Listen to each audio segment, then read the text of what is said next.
All right, BlackRock, you got to be kidding me. I mean, this is a $190 billion private equity player. Stock's up 1.4%. They had some good earnings. We'll get to that.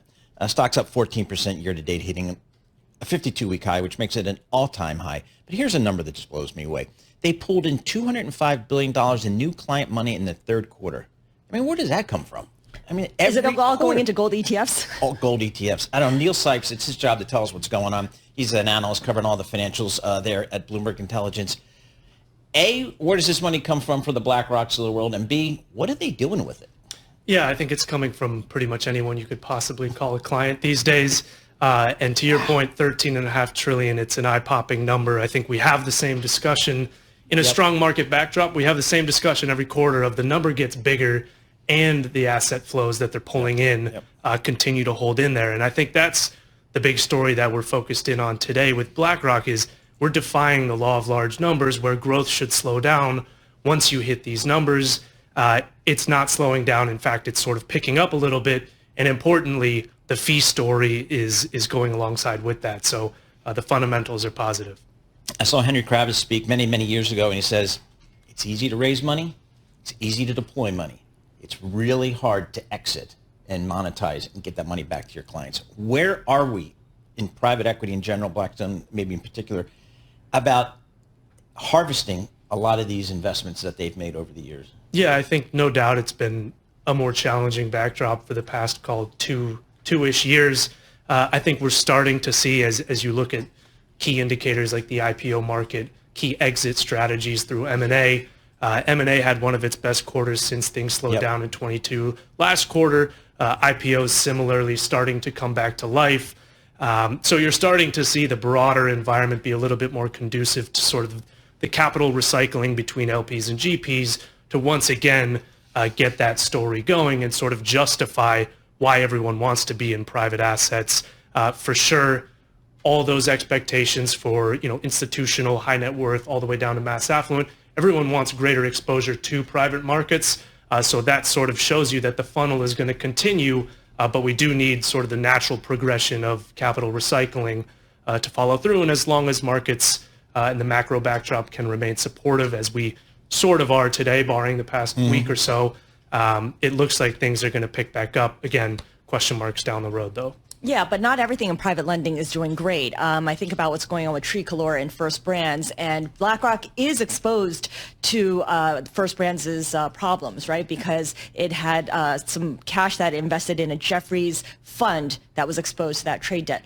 What did Larry Fink say about that? What did we learn from the company in terms of just how deep that exposure could go? Yeah, so these are going to be third-party investor funds that are funneled into that Point Bonita fund that Jefferies sort of supports, and of course has that First Brands exposure. So the direct impact of BlackRock is not something that we're concerned about. And on the call they talked about the private credit landscape remains pretty healthy. There are of course always going to be smaller pockets, particularly in some of the more recent cases that we just noted with Tricolor and now potentially First Brands when there's whiffs of fraud. Of course, that's something that is always going to cause an issue. But I think the broader private credit market metrics continue to look healthy. And I think for now, the problem pieces that are, of course, generating large headlines do seem somewhat isolated. Raising capital. If you're not BlackRock, how is it out there raising capital? Yeah, well, I think that almost goes back to the point of you have to get exits first because a lot of these firms have been sitting on their assets for quite some time. We've all seen those charts where private equity hold periods have expanded from 5, 6, 7, 8-year hold periods on average. To sort of get that capital funneling back through again, you got to create those exit opportunities. So we're starting to see that. I think once that story develops, of course, the fundraising side of the business can also pick back up.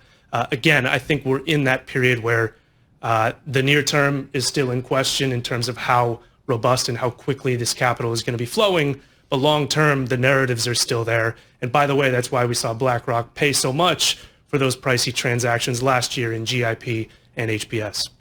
Did we learn anything in terms of demand for crypto products from BlackRock today? Yeah, I think we continue to see that they are in high demand in terms of the ETF products at least. We've seen the Bitcoin ETF, the Ethereum ETF on BlackRock's platform be pretty meaningful drivers in that $200 billion flow number that you talked about. And particularly important is that these are not your beta 4, 5, or 3 basis point type funds. They are meaningful, and they're becoming sort of a much easier way for the retail population and institutions to get exposure to the cryptocurrency, whether that's 1 or 2% of a total portfolio. Over time, it looks like the ETF is going to be a nice path, particularly for that advice channel through advisors to sort of garner that exposure. So continues to be a driver. Of course, we know that product is inherently volatile, just like Bitcoin itself. So I'm sure that'll ebb and flow, but for now, it's been a product that's strengthening. We hired this guy when he was a kid. He was a pup. He didn't know anything. Now he's like the axe on He's BlackRock. schooling us. It's amazing. He's had great development. That's what we do at Bloomberg Intelligence. Neil Sipes, financial analyst, Bloomberg Intelligence, the pride of the University of Dayton.